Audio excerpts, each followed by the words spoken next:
and sometimes somebody says, "Hey, do you know anything about this?" And you have the expression that you say, "I know enough to be dangerous," which is pretty much you shouldn't touch anything, right? So I like to think about these sort of adventures just in the opposite way, that not knowing enough to be dangerous is exactly where you should be to take over these things, because if you know everything, you probably will never get there. Welcome to the Hidden City Podcast. I'm Grant. And I'm Doug, and we're here to share some of the incredible stories and people from Oak Cliff that you might not know. We're going to sit down with some of the visionaries, craftsmen, and business owners who have shaped Oak Cliff into what it is today. Oak Cliff is on the south bank of the Trinity River, a few miles south of downtown Dallas. While technically it was part of Dallas, it was its own city for a long time, and it still has that independent spirit. We'll dive into the history and the spirit of this place, exploring the different challenges and successes that defined it. This is The Hidden City, a podcast about the people and the stories that make Oak Cliff extraordinary.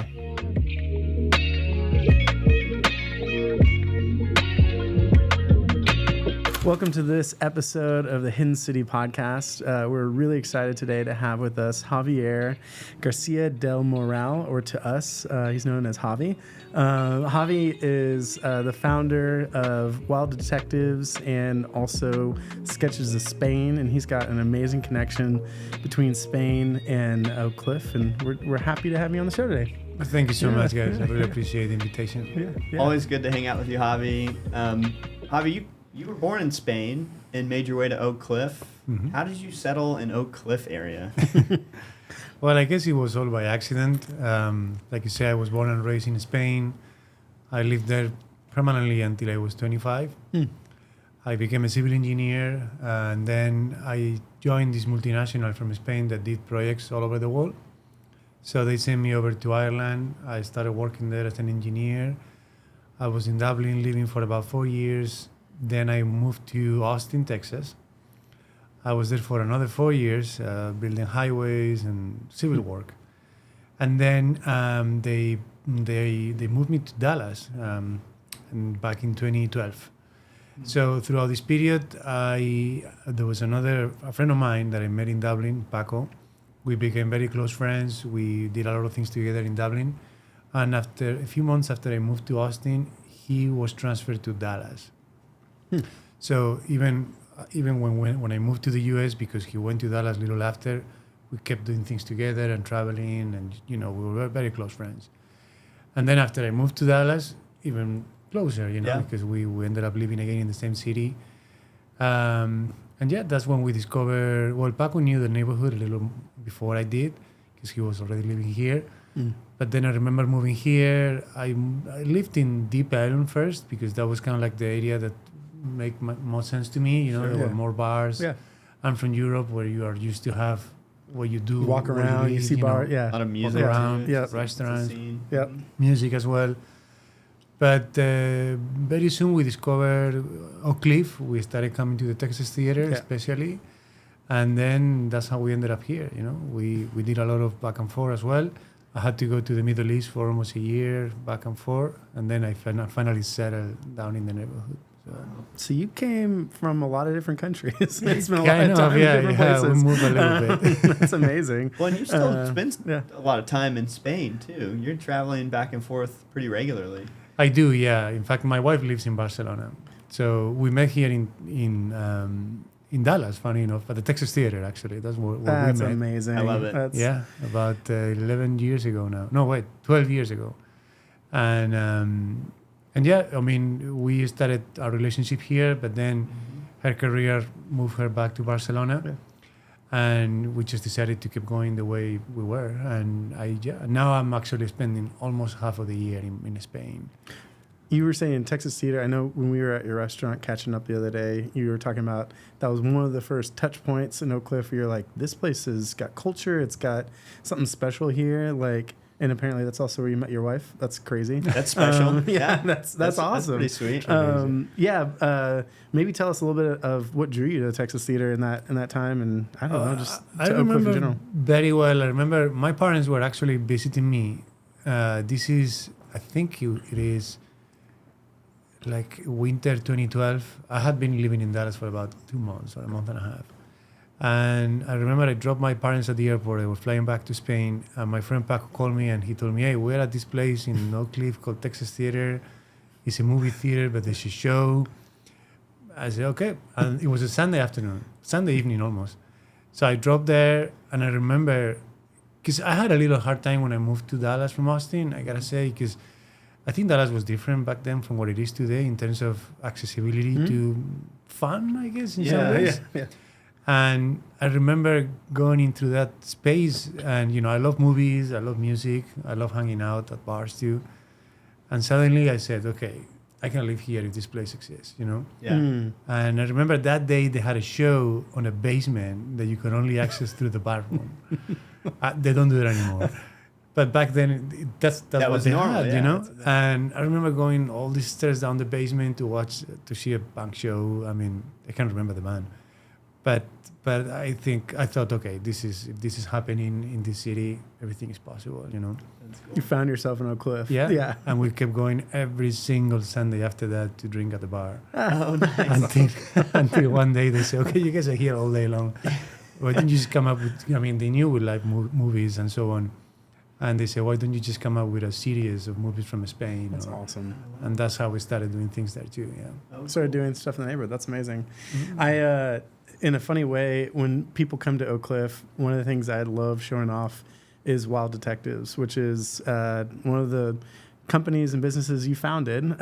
It's an independent bookstore, bar, there's music. It is one of those moments where there's, in Dallas, like you were saying, sometimes there might not be some culture, but like, man, it's there. And you're bringing in ideas and people. Thank you. Yeah, it's happening. It's awesome. What do you think that creating that business in Oak Cliff, like what kind of role does that have in our neighborhood? And what have you seen from that?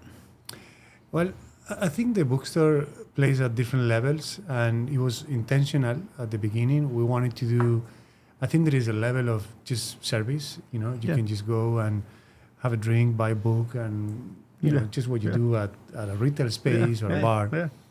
But then there is also this this sense that we try to do with the whole project, which is to expand the amount of people that actually enjoy those things that we offer, especially literature or cultural content.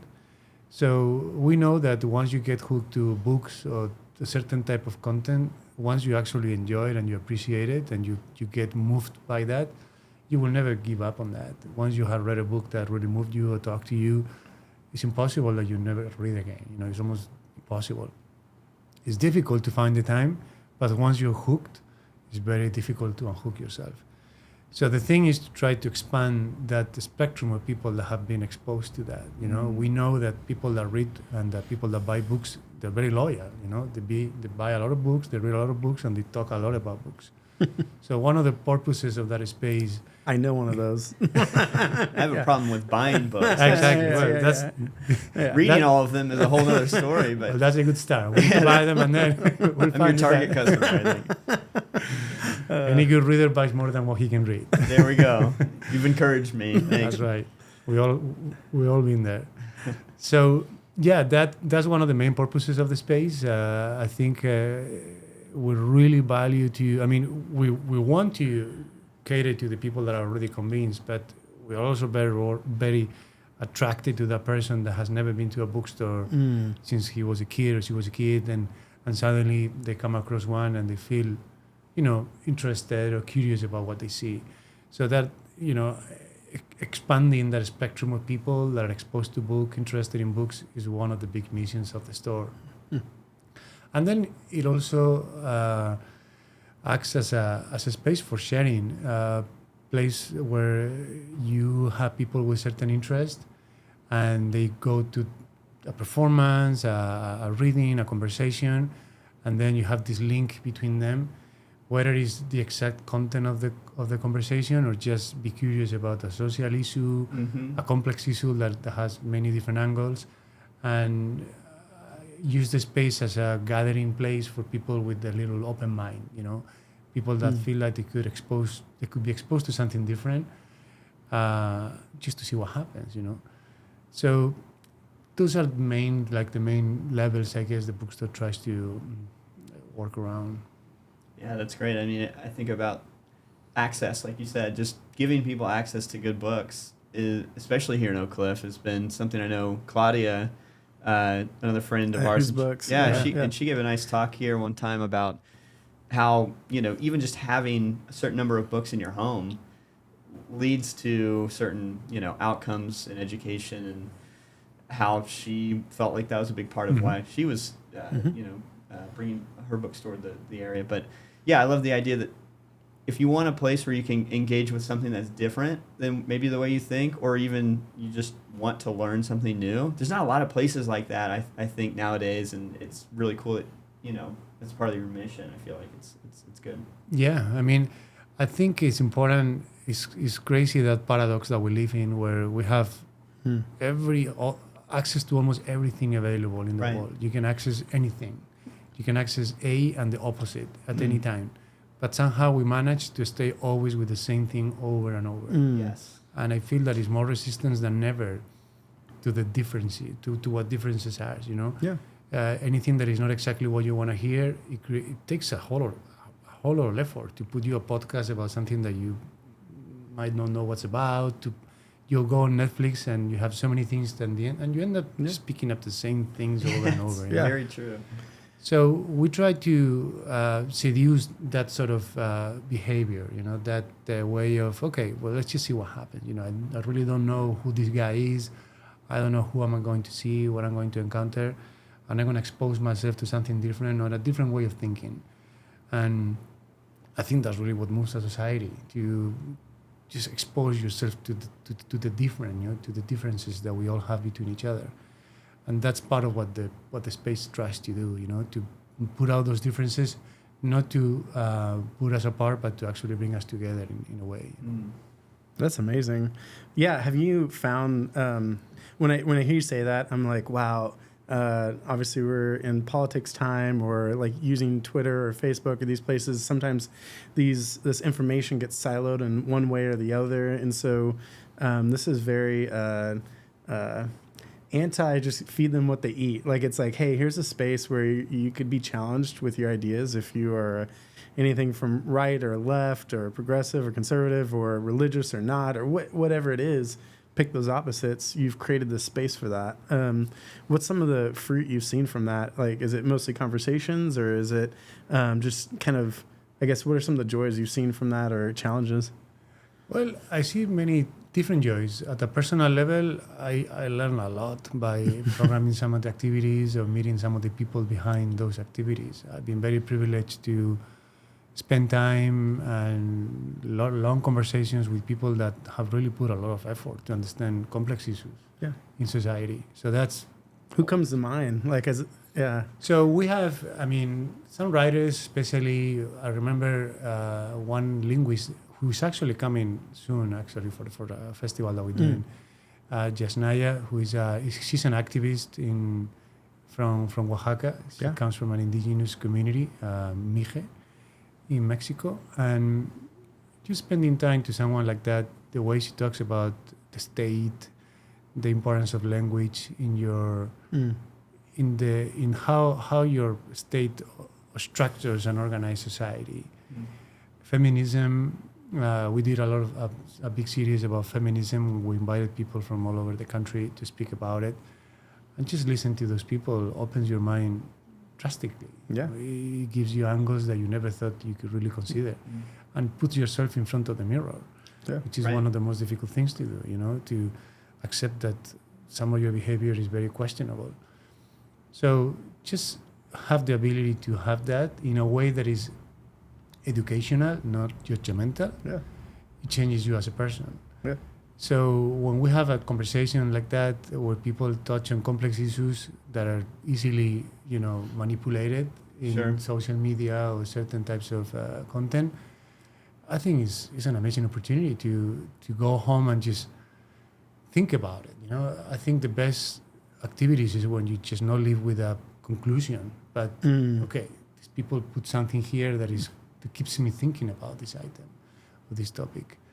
And those are the things that I look at myself 10 years ago from now, and in things that I thought I got it figured out, I realized I was not even close. Yeah. And what is more important, I know now that I'm not even close today to what to understand the complexities of those things.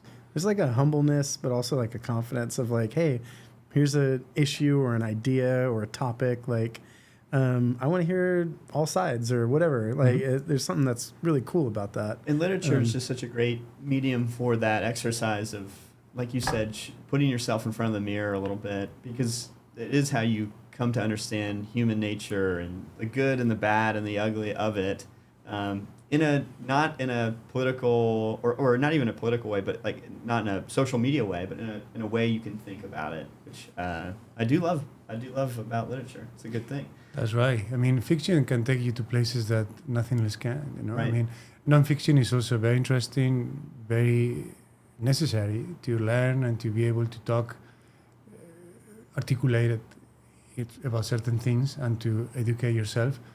But fiction can get you to places that nothing else can, because you have somebody's guiding you, but also your imagination and yourself is also fulfilling many of the gaps.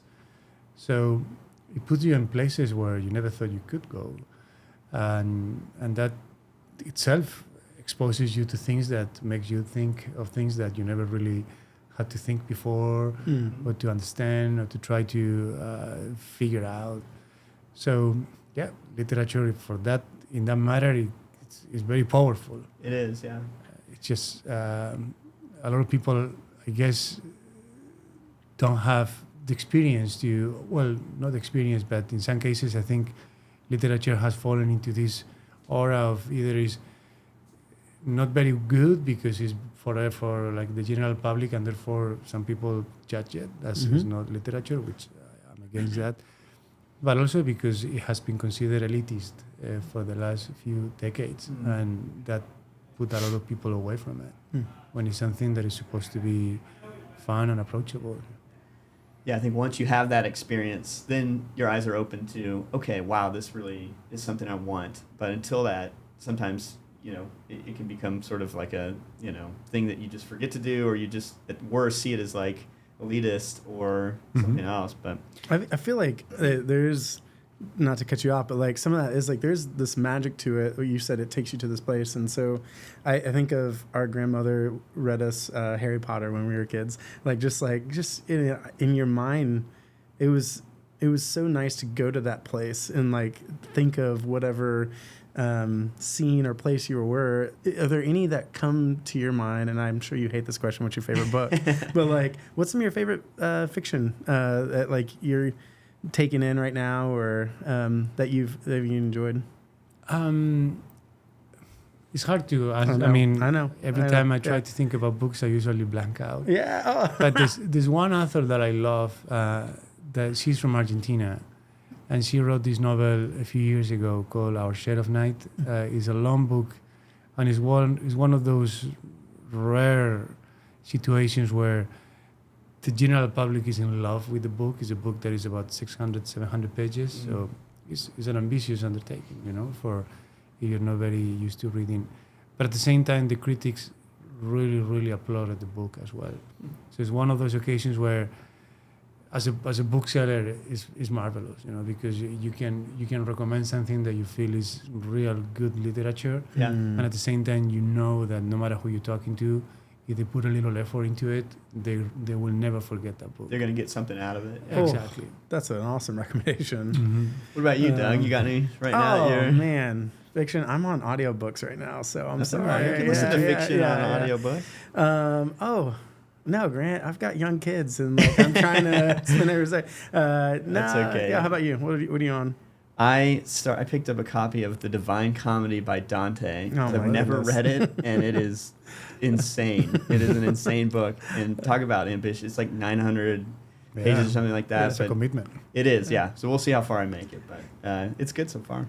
Yeah. I'm recalling our winter swimming. We're in like maybe this is gonna sound so podcasty, like cold water plunge kind of thing. We're like, oh, should we try this or should I do this? And Scott, who is executive director at 1517, the nonprofit grant I work for, recommended this to us, and I've been listening to that. So nice. nonfiction, but like Nordic swimming, the impacts of that. Oh. I got one last book question. I'm sorry. I'm Keep gonna ask going, it. dude. How many a year do you read usually? Like, How many books? yeah. I start a lot of books. Okay. Don't finish them all.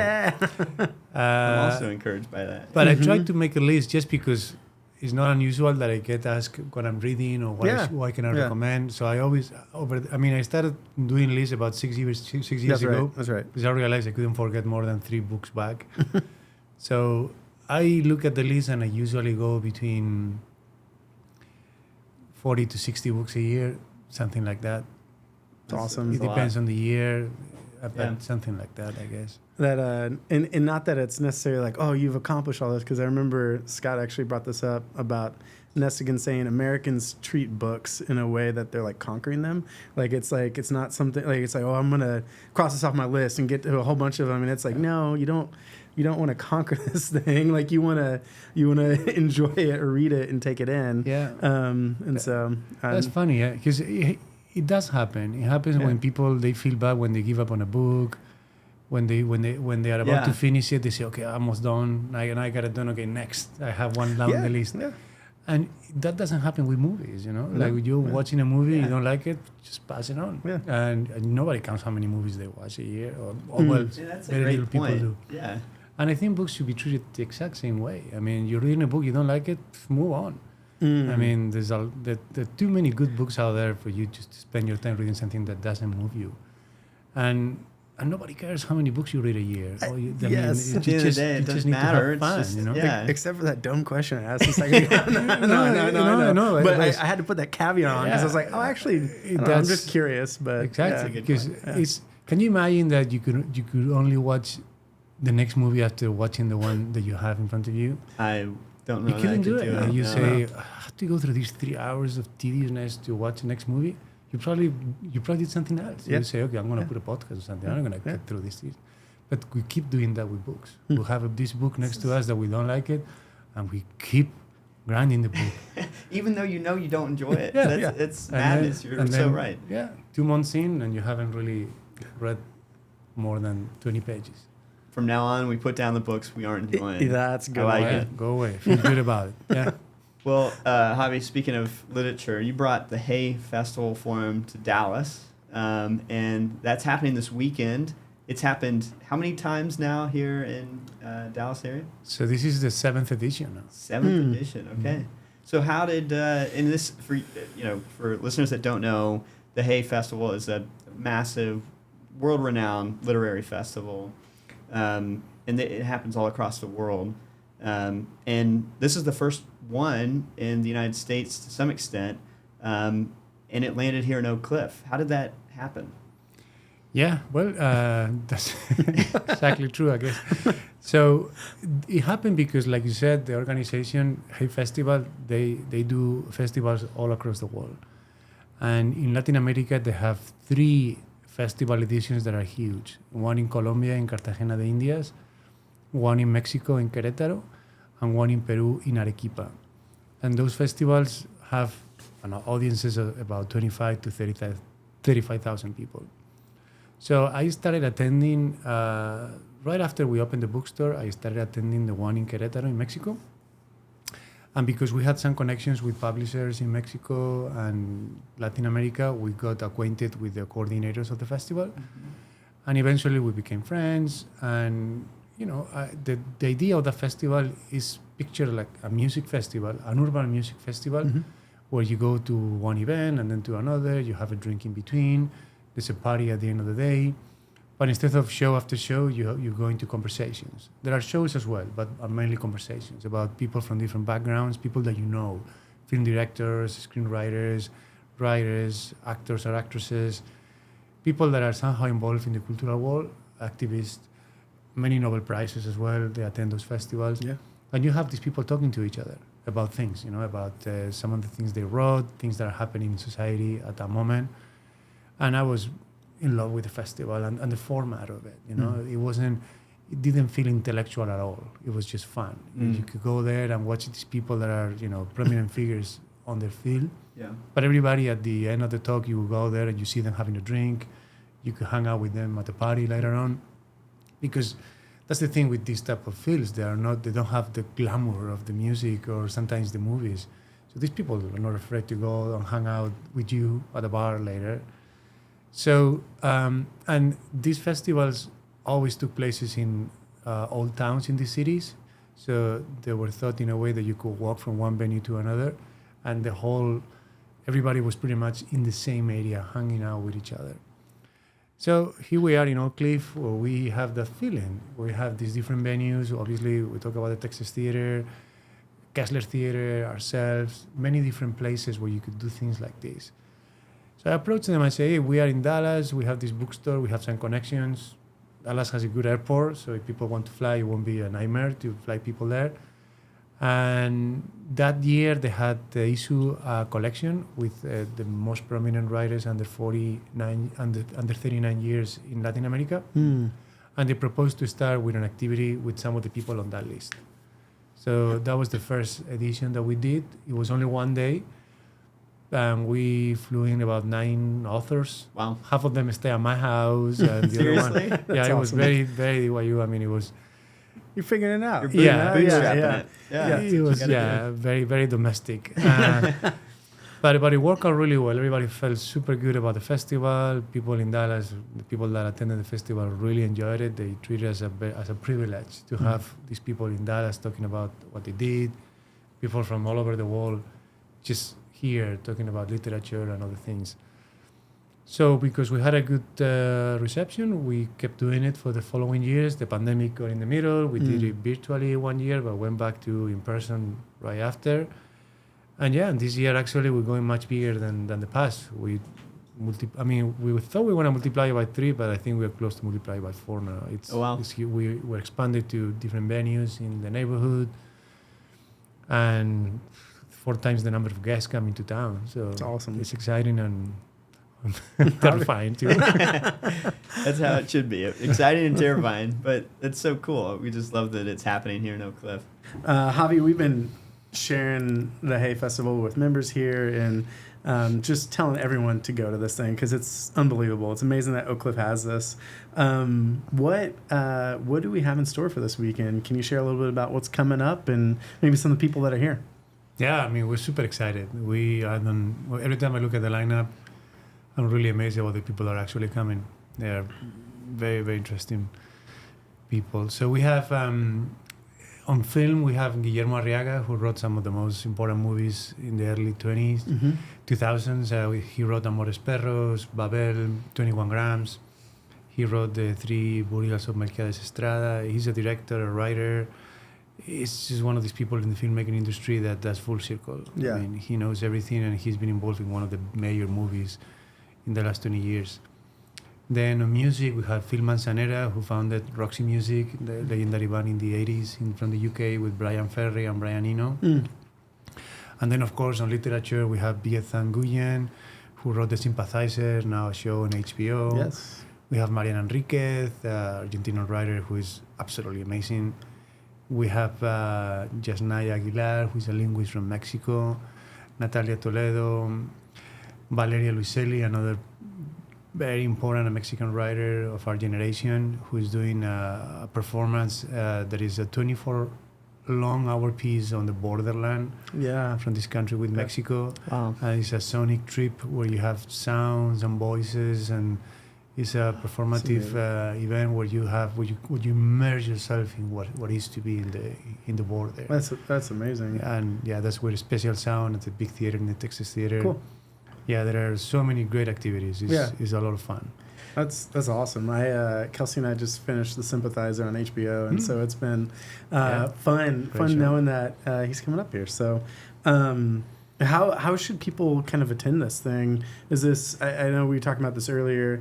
I was telling, like I said, the member earlier, I was just like, hey, it's kind of like a film festival. Like you can go to a thing, or you can go to a whole bunch of things, like a pass or something. But that's what's the best way for people to get tickets and kind of be a part of it?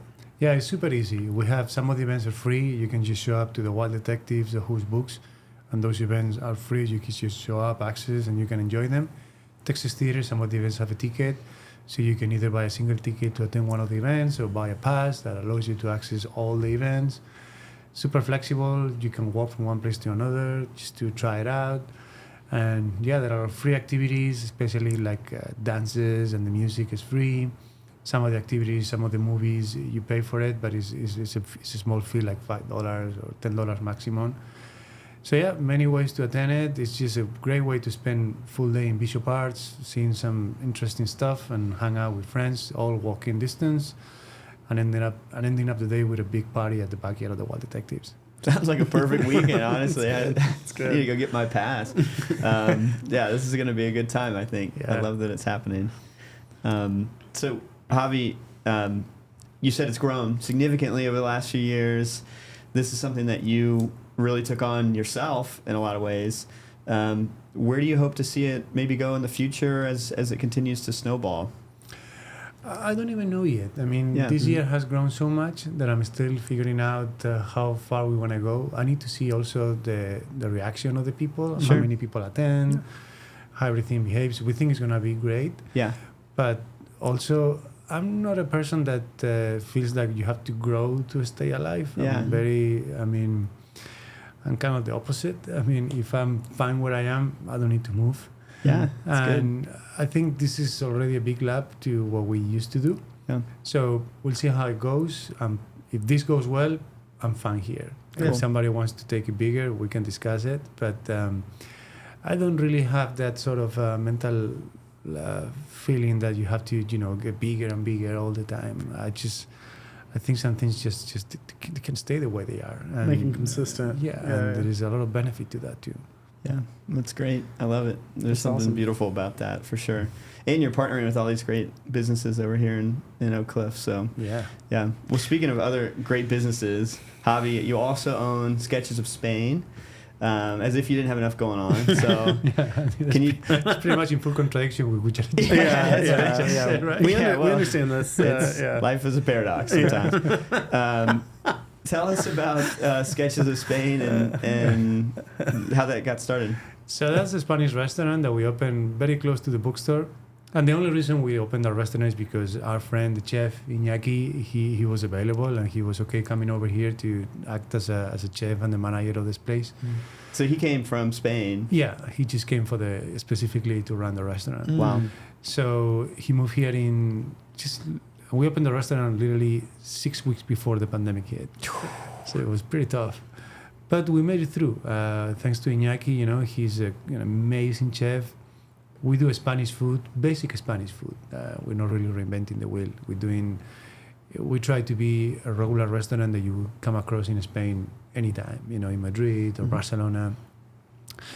No very folkloric, no like trying to show you that you are in a very exotic place or anything like that. It's just a regular restaurant with food from Spain. And we felt like Oak Cliff is a very, curious neighborhood. People like to try different things. And we know the neighborhood, we could find the right spot. So we went for it. Took us a while to put the house together and everything, but yeah, we opened in January 2020, and here we're still there. That's awesome. It's that was the last meal that Kelsey and I had before the pandemic. was that Sketches? Yeah, it was a paella there, and I was like, "All right, love this place." It's Doug's gonna like, be I'm coming back next week. yeah, psych. But for people who don't know, they should for sure go to it. But it's a house that's been remodeled and kind of redone, and the space is amazing. The chef's amazing. You got a nice bar too that you can kind of just go up, have your drinks there, and then some appetizers. So definitely encourage people to go there. How this Spanish connection to Oak Cliff? How does this restaurant serve as like a way, obviously as food, but like as a way of like bridging that connection? Well, for me, I'm born and raised in Spain. Spanish is my native language. So I feel very comfortable, talking to people in Spanish is my mother language. And I think that's a huge benefit in Texas or in Oak Cliff in particular. A lot of people here speak Spanish. I see, at least my feeling is that over the past, I've been living in the US for about 16 years now. And I think I witnessed a full transition of how Spanish language is perceived in this society. When I go here, it was something exotic or a little different. but not very spread, I guess, into like the commonplace, or I guess into certain spaces of society. It was more marginalized for certain types of work or types of demographics. And then across the years, I realized that it's becoming more aspirational. People want to learn about it. They really want to get to know what's going on in the Spanish language. People that never really had any curiosity about it. So I feel very privileged to watch that. I mean, in the other hand, we need to know that that has come at the expense of a lot of people being marginalized, and also families that can like censure Spanish in their houses because the stigma that it had, you know. So I think there is all this new trend about people actually openly speaking Spanish and try to show that it's something that, well, is here to stay. And I feel very privileged to be a witness of that, you know. I don't have any merit on it, obviously. No. But I mean, I'm benefited from it. So I think that also help us to put the word out. I think the fact that Spanish is so wide here make people more curious about Spanish food somehow, you know, because we speak Spanish, there is a connection there.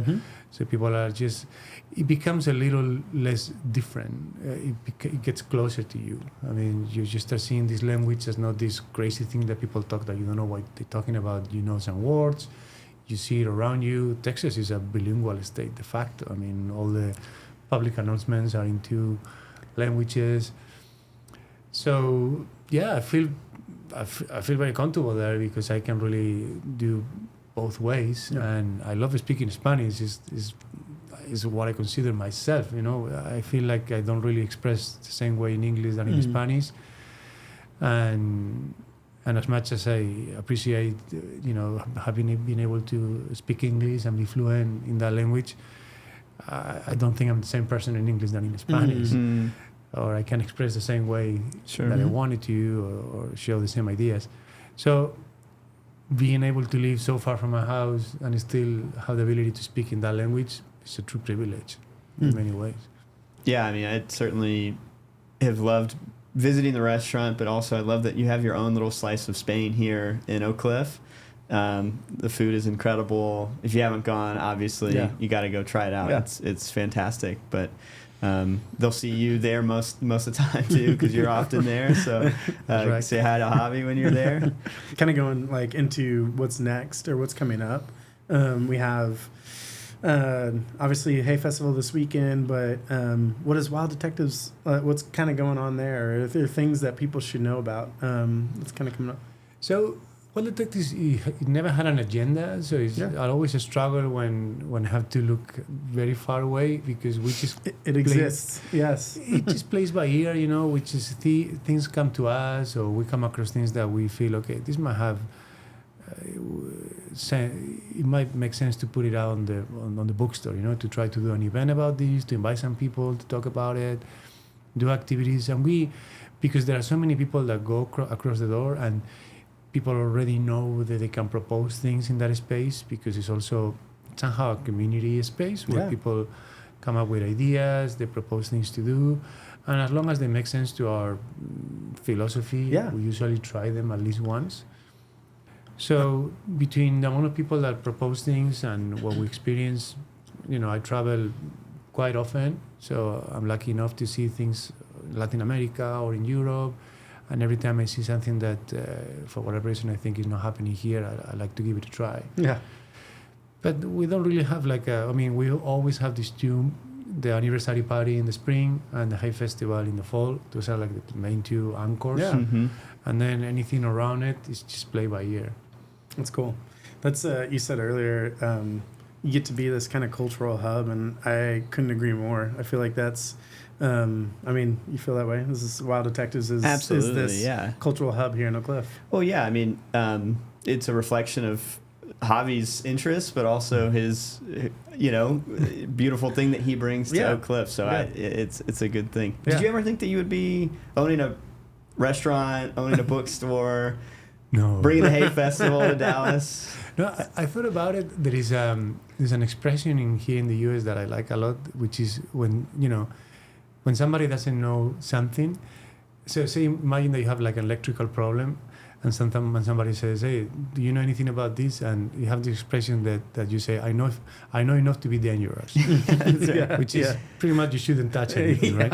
Yeah. So I like to think about these sort of adventures just in the opposite way. That not knowing enough to be dangerous is exactly where you should be. Yeah. To take over these things, Mm. because if you know everything, you probably would never get there. So if I had to open a bookstore nowadays, knowing the industry, knowing everybody, I felt so judged in many ways, I think. Yeah. Or I felt so many, I had such a full vision of all the things that I had to encounter that I would probably say, I'm not going to get into this. Mm-hmm. But when you don't know enough, when you just need to not know enough to be dangerous, just to lack enough knowledge, and that's when you should act. That's when you should act.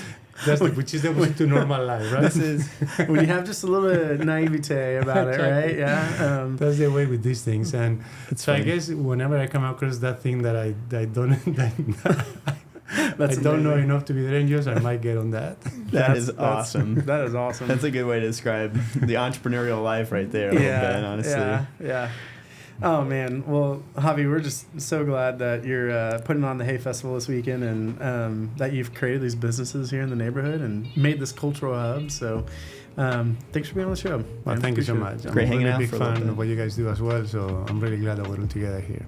Well, thanks for tuning in to this episode of the Hidden City Podcast. We hope that you learned something new today on the show. Be sure to subscribe or follow the show on any of the podcasting platforms that you listen on or on YouTube. We invite you to share the show with a friend if you enjoyed it, and we'll see you at the next one.